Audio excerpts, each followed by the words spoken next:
1/5 of Ireland's electricity. That's 23% of every kilowatt that flows through the entire island used just to cool down artificial intelligence servers. And that number is growing every single month. This isn't a distant future problem. It's happening right now.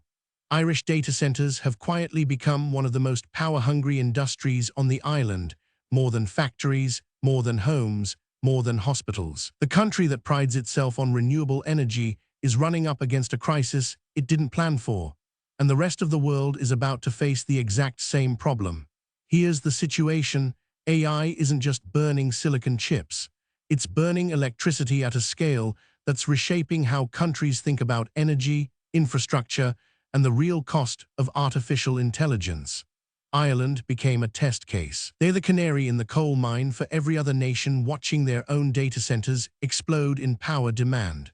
The story starts years ago when tech giants saw Ireland as the perfect home for massive server farms, good infrastructure, a young tech-savvy workforce, and tax incentives that made it irresistible.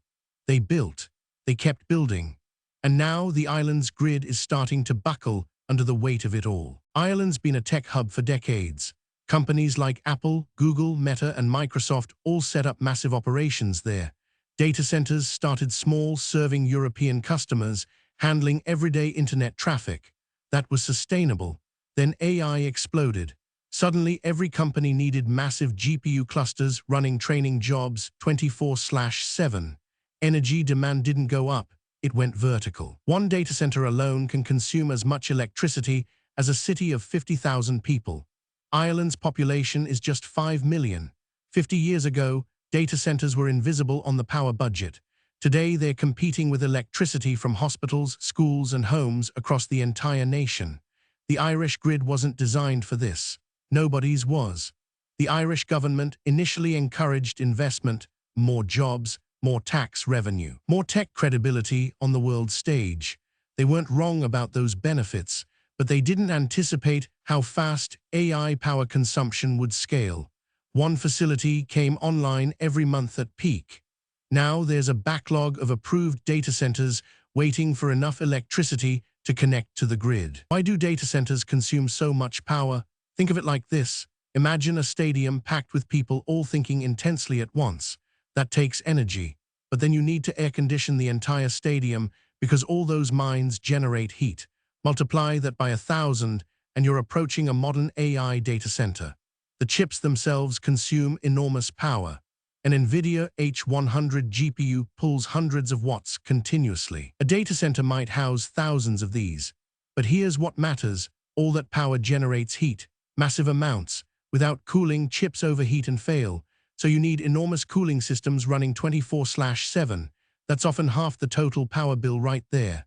Add in power supplies, networking, storage, lights, security, redundancy systems. Everything must run reliably every single second.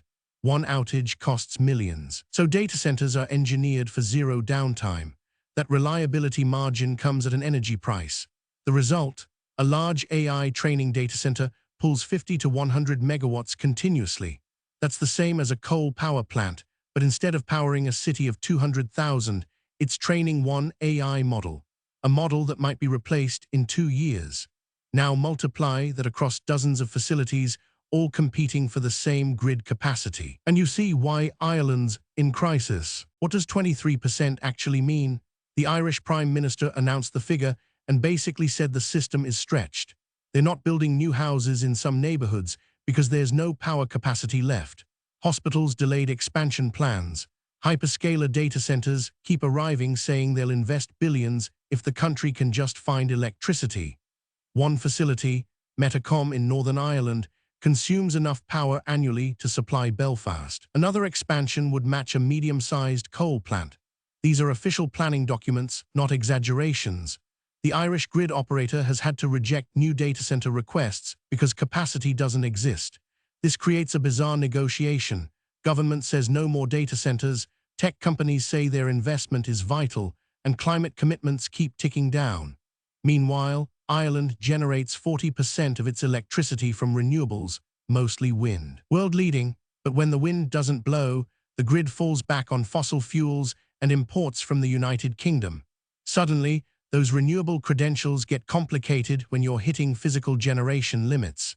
This already affects other industries.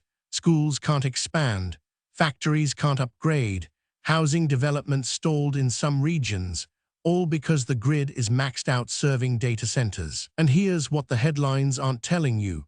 This exact situation is brewing in a dozen other countries right now. How does Ireland compare to other nations? The United States has way more data centers, but spread across a continent with vastly more power generation. A single United States state might consume 10 times what Ireland does, so the United States absorbs growth differently, though that's changing too. Denmark faced the same squeeze. Data centers wanted to locate there for cool climate and renewables, but the grid couldn't handle it. They've strategically limited new construction while upgrading infrastructure. Sweden did the same, told data centers approved, but wait 2 to 3 years while we build the grid.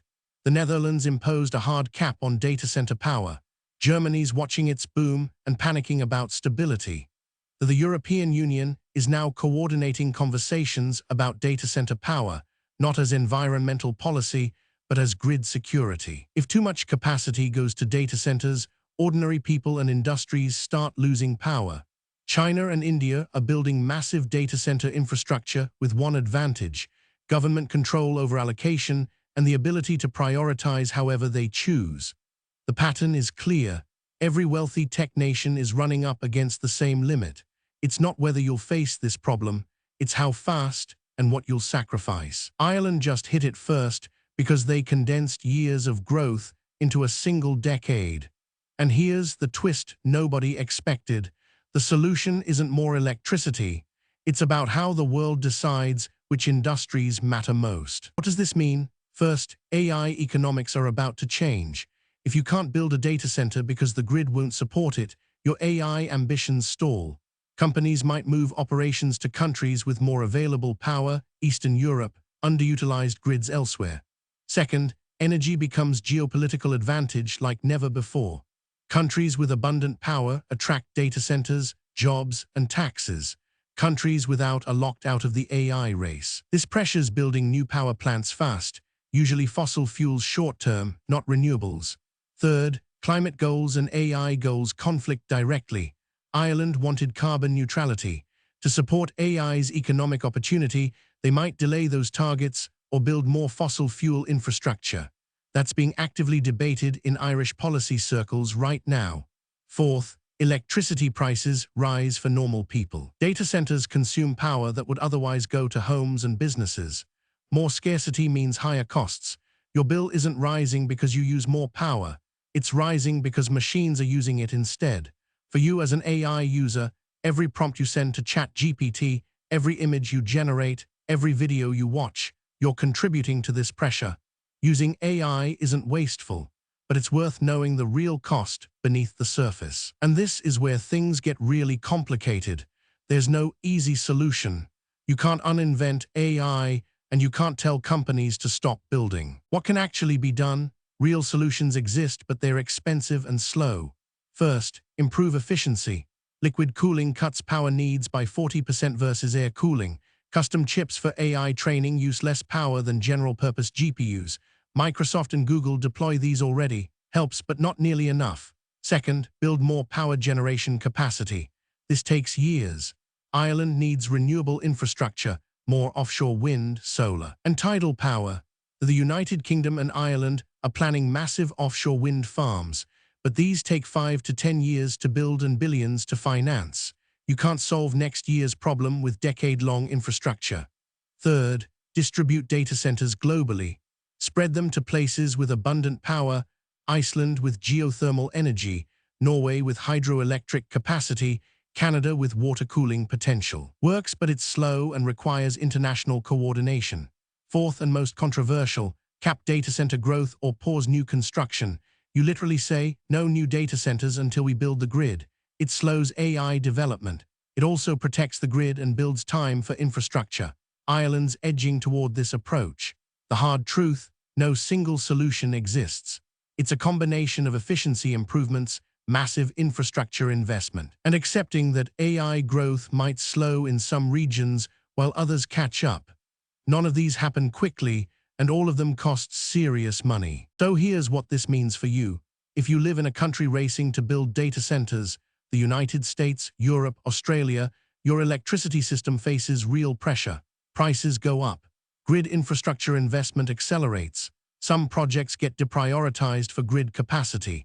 If you work in AI or tech, this is your new operating constraint. You can't assume infinite power. Energy efficiency and geography matter more than ever. The age of building anywhere and scaling infinitely ends. Now it's building where power exists and moving strategically. If you're in politics or infrastructure planning, this is urgent. Every month of delay means another country gets ahead on grid infrastructure. Every data center rejected is opportunity lost. Every one approved is a crisis baked in. For AI itself, the technology you're using right now, this is a reality check. Artificial intelligence isn't free. It consumes real resources at a scale most people miss. That doesn't mean you shouldn't use it. It means knowing what you're actually using when you do. Ireland's 23% was a warning.